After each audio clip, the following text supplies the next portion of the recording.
remember that when we were talking about plasma concentration versus time, the concentration at certain time, we have the whole constant multiplied to the exponent that is related to elimination, and the other exponent that is related to absorption. And in the terminal phase, the absorption is complete to an extent. The exponent of it will be 0. So we use this to determine K from the terminal phase and the intercept, which is the whole A. This was done by using concentration in the plasma versus time, right? So we have the measurement in the plasma. What will be the case if we have the urine data for the determination of the first order elimination rate constant, which is K? Using the same approach that we have here, the same principle, but using the data that we have from the urine, we can have, remember the part that we were talking about, the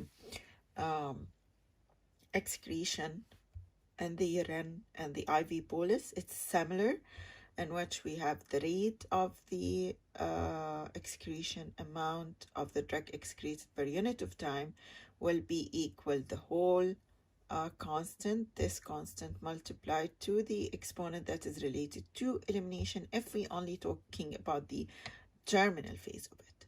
But remember that we are talking about rate of excretion, and this we will have here the excretion rate constant to determine the elimination rate constant. Similar to the profile will be similar to the profile that we have from the plasma or blood concentration versus time. The same idea and the same concept that you have in CB versus time in IV bolus, which is mono-exponential decreasing, and when you have it on rectilinear graph, and when you have it as excretion rate versus time, it will be the same profile as, let's say, the shape of the profile will be mono-exponential decreasing, the same idea. But we are using the urine data here, so it's rate of excretion change in the amount per unit of time versus time. We will have, and it's on a similar graph here, we will have it as after the Cmax, we will have it as a linear profile.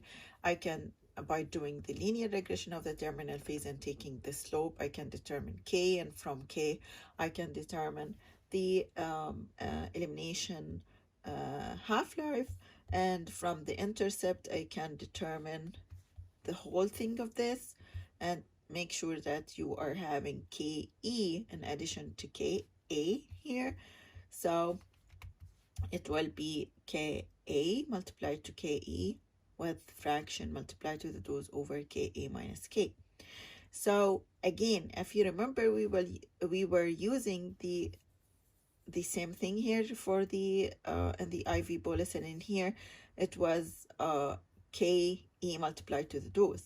It's different because we are talking about extravascular here. So just make sure that you are aware that from the terminal phase of the profile of the rate of excretion versus time, it's elimination rate constant, and from the intercept you can determine the rate constant of excretion. Okay, so this is from the urine data. So one, we can determine the K from urine data. In addition to, can we determine Ka from urine data? Yes, we can, using Wagner-Nelson method, using the same concept of determining the fraction and absorbed, then the fraction and absorbed, then to do the profile. The difference is we are not using the concentration measured in the plasma or area under the curve. We are using what is equivalent in the urine, which is the rate of excretion per unit of time or at certain time. And instead of area under the curve, we have the amount, cumulative amount excreted from 0 to certain time or 0 to infinity. Okay, but the principle is the same. So yes, we can determine Ka from the urine data using Wagner-Nelson method, using the same concept, but we use the rate of excretion and the amount excreted in the urine either from 0 to time a certain time or 0 to infinity, but the same idea and the same concept and the same profiles that I show you, but we are using this or we using urine data to measure the fraction absorbed and fraction unabsorbed in this part, in which if we have the fraction unabsorbed versus time, we will have, this is on Simulog, we will have a linear profile if we are talking about linear kinetic, and we can determine from the slope of it minus Ka over 2.303 or just the rate constant of absorption. And the same notes that we said about Wagner-Nelson earlier, valid and true. Okay, let's go to the graphs that we have for extravascular. We have rectilinear mass of the drug, whatever the location of it, versus time. This is on rectilinear again, and we have this, which is drug in the body, which is the total amount that we have in the body. This is your model XP, right? Your model profile XP, the amount available in the body. We have the cumulative amount eliminated, okay, which contains cumulative amount of the drug excreted and changed in the urine, and if we have metabolism, cumulative amount of the drug metabolized. So we have this, which will be the sum of whatever excreted and whatever is metabolism and the metabolism. For the drug remain to be absorbed, this is the one which is, again, if you remember, remained to be absorbed, then we are talking about XGI if we are talking about oral, okay, which is absorbable, remain to be absorbed, not absorbed, and so on and so forth. Okay, cumulative drug absorbed, it's already absorbed. This will be the sum of the whatever that we have in the body plus whatever that we have eliminated. If you remember this from Wagner-Nelson, we said that the dose will be equal to XGI, XE, and XB, right? And the amount absorbed will be XP plus XE, or eliminated. So as a cumulative, if we have whatever in the body plus whatever is eliminated is the absorbed, and not absorbed is XGI, okay? If we have it on a Simulog graph, the same profile, but we change it in a Simulog graph, we can see that the terminal phase is linear, which we use it for determination of K, and the remainder, which is XGI, is linear, and we use it to determine Ka, okay? Let's go back to this profile in which we have the bi-exponential profile of the amount in the body versus time. We have the absorption phase, the maximum or the peak, and then post-absorption phase, then the elimination phase. If we have if we have this profile, and let's start on this one, in which we have the rate of absorption is almost equal the rate of elimination, okay? And then I start to change one of them, which is, let's say here, the rate of absorption here. It starts to increase compared to the rate of elimination constant. I'm talking about constants here. So the rate of absorption constant is almost equal the rate of elimination constant. And then I start to play with one of them, which is the rate of absorption constant, leaving the rate of elimination the same. See whatever is happening here.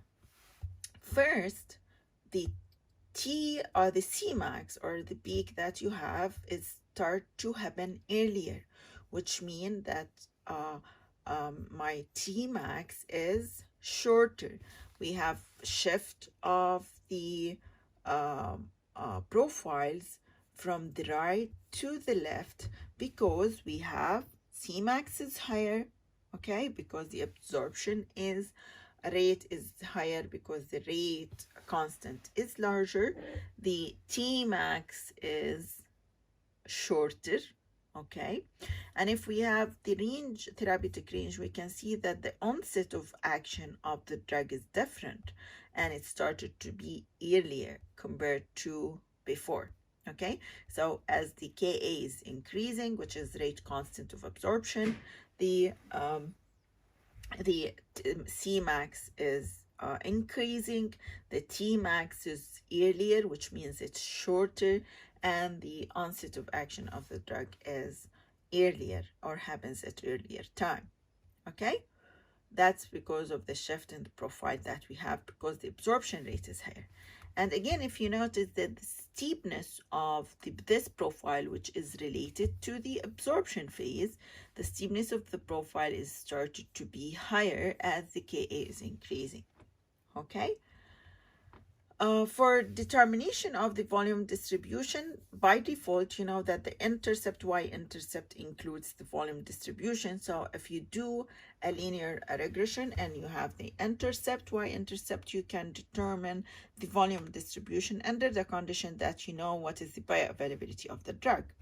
If not, you will have it as a fraction or ratio of the F, or the bioavailability fraction of the drug. Okay, so we can determine volume distribution from the information that we know from the extravascular model for the single dose one compartment model. How we can determine the peak or Cmax of this model, the extravascular, let's say oral. Okay, we can determine the Cmax or Cpeak graphically, right? If we have enough and frequent sampling, we can determine the maximum concentration at which it happens in the profile, and we can determine the Tmax too. This is a graphical determination, which means that I determine the Cmax and Tmax depending on the graph that I have, depending on the data that I have measured or observed.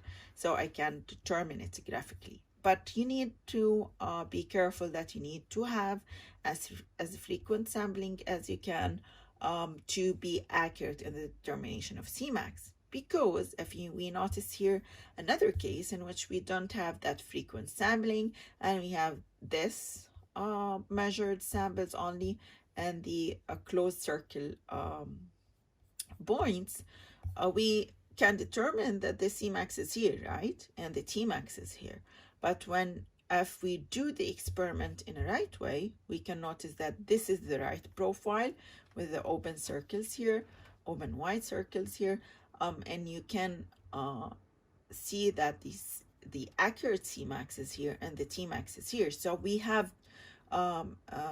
missed a label. We already mislabeled the Cmax because we didn't have enough samples or enough frequent sampling during the experiment. So to do it graphically, we need to have enough samples or enough frequent samples to do that, which is one of the major conditions that you need to know in kinetic, that you need to have enough sampling. Otherwise, the whole estimation is not